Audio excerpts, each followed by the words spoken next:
Hello, this is Charting Man Dan of TheChartGuys, where we teach the little guy and girl how to utilize charts to manage their own trades and investments. What do I mean by the little guy and girl? Well, we just had two directives signed halting the implementation of a rule that requires financial advisors to act in the best interests of their client. Let that sink in a little bit. The big wigs on Wall Street can play with your retirement and hard-earned money without your best interests at heart. We currently have hundreds of members taking charge of their financial future, and we would love for you to come check out a free week with no credit card required to see if our services would be beneficial on your path to financial independence as well. What we offer, we have a separate course of over 5 hours in length on when to enter and exit positions. And in terms of what we do daily, we have nightly videos, key levels updated each morning before the bell, 2.5 hours of live daily webcam coverage in the morning and in the afternoon, and over 7 hours of educational videos. All of these links can be found in the description of this video. Come check us out. Thanks for watching. Let's get on to the technical analysis. Looking at YELP GWPH PCLN NVDA TSLA daily weekly time frame, starting with YELP here, and the bears are still in full control. So we had a top here, 34.14, a gap and trap to trap some of those bulls looking for a bounce.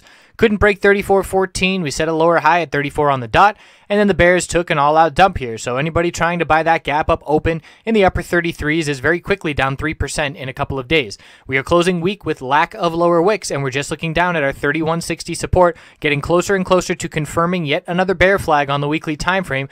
Bear flags are these weak bounce attempts after a big drop to the downside that lead to continuation to the downside after being unable to get over the exponential resistances, the 4 and the 8 period that we use here. So we are rejecting from those levels, and if we break 31.60, we are then looking down at the 100-week moving average support, 30.83, and dropping. The bears are still in full control of YELP.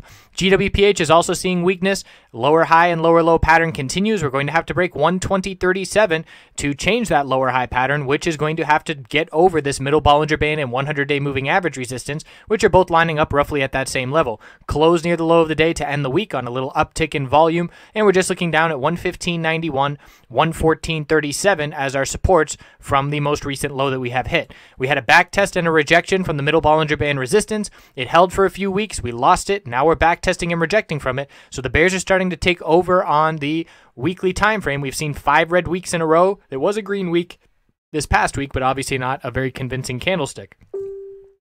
We're looking down at this support of 112. That is the level that the bulls must hold. And if 112 were to break, then we lose the higher lows that we do have on the weekly time frame. So that is the level to be watching if you are a mid to long-term bull. And if 112 breaks, you're starting to get a little bit more nervous. PCLN, all-out dump. Very nice bearish entry on the loss of 1755 support. That was our break of the higher low pattern on the daily, and then we then saw the lower high. And when we broke 1755, that confirmed a lower low. We closed near the low of the day at that end of the day on increasing bear volume, which was a very clear indication that we were likely to see further downside. Bears came back in here on Thursday, same scenario, closing at the low of the day, increasing bear volume. We're looking for further downside. Support is 1733. If that gets lost, we're looking down at 1720. The bears are seeing the more control of PCLN that we have seen in quite some time. We still have exponential weekly support, and we could still pull all the way back down to 1650 on this weekly time frame and still be incredibly strong in terms of the uptrend that we are in. So the bulls have tons of wiggle room to work with for long-term bulls, but if you're in the short term, it is very clearly bearish momentum right now, and we will be looking for lower highs and lower lows to form. As soon as that 1755 level breaks, that shifts our mindset, and we say, okay, we're no longer forming higher lows. We're now going to look for lower highs and lower lows. So NVDA is also extremely weak still. We've had multiple bullish reversal candlesticks with no confirmation. We reject from exponential resistance, see a lack of follow-through, and then it leads to further downside. And we're closing at the low of the week on increasing bear volume. We have rejected from the 4-period exponential resistance multiple attempts, and that shows weakness. If we can't get over even the 4-period exponential, we know the bears are strong. So it is all about 95.17, and why that is so important is why I just explained on PCLN that the mindset shifted. If we break 95.17, we then have our lower high and lower low here on the longer term time frame, and we will then be looking for this weekly pattern to form lower highs and lower lows for the foreseeable future. So that 95.17 level is key. If we hold it, we prevent from forming those lower highs and lower lows, but at this point in time, it does look like that level is certainly going to be tested on Monday, and the odds favor the bears being able to break it because they have a lot of momentum. We close near the low on increasing bear volume. The semiconductor sector has been under a bear attack here over the past couple of weeks.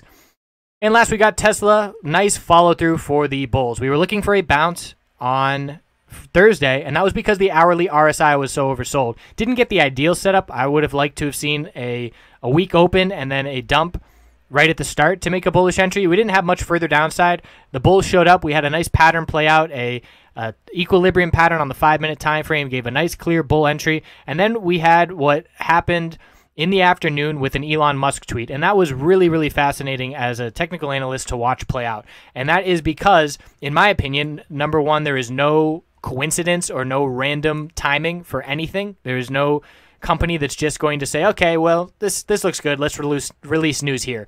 In my opinion, if you are a responsible company, you have a technical analyst on staff, and they are telling you key support and resistance levels, and you can determine when to put that tweet out. Musk could have put that tweet out on Tuesday, Wednesday.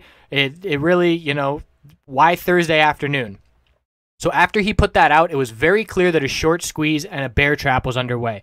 And I can say that because we saw it was not normal price action going on. It was not the normal, even in an uptrend, even in a strong uptrend, you consolidate. What we saw on the 5-minute time frame for Tesla, we moved $9 in less than an hour, and there was no pullback, no slowing down. And I saw watching level 2 on the bid and the ask, I believe it was at 305.50 on the way up. We hit top right in the 306 range, and we started to pull back like we would see on normal consolidation on overbought conditions, seeing normal healthy price action.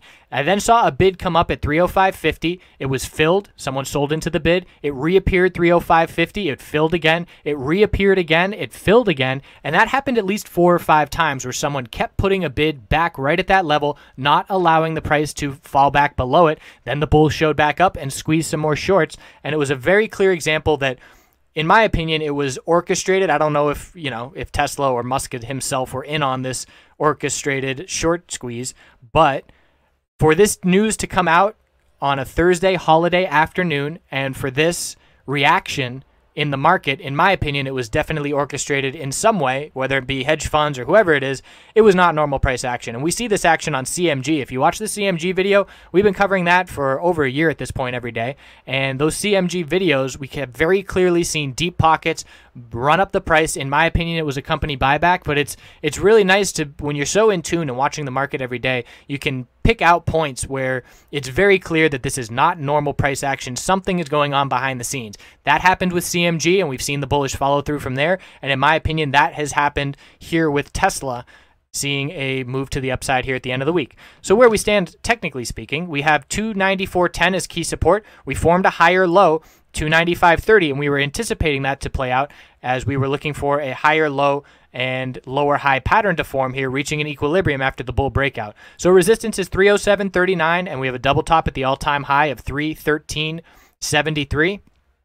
If we were to break 394 or make that 294.10, that would be a clear break of support, and we would look to start heading down to fill some of these gaps. But we do have a base of support here now. You put that support line right about the 295 area, and you can see we have bounced off of it a couple times, and that is clearly a level to be watching. Bulls, nice momentum heading into this next week, and it is still a bearish reversal candlestick on the weekly time frame. That is a bearish reversal hanging man after 4 green months to the upside, upper Bollinger Band rejecting the price 2 weeks in a row. So if we do see a red week and a break of that 294.10 level next week, we will confirm this candlestick, and we will look to fill this gap. 282 would be our first target on a pullback. It all depends on whether or not the bulls are able to hold this base that we just formed in this area. So bulls in full control still until we break 294.10. I appreciate you watching and hope you have a great holiday weekend.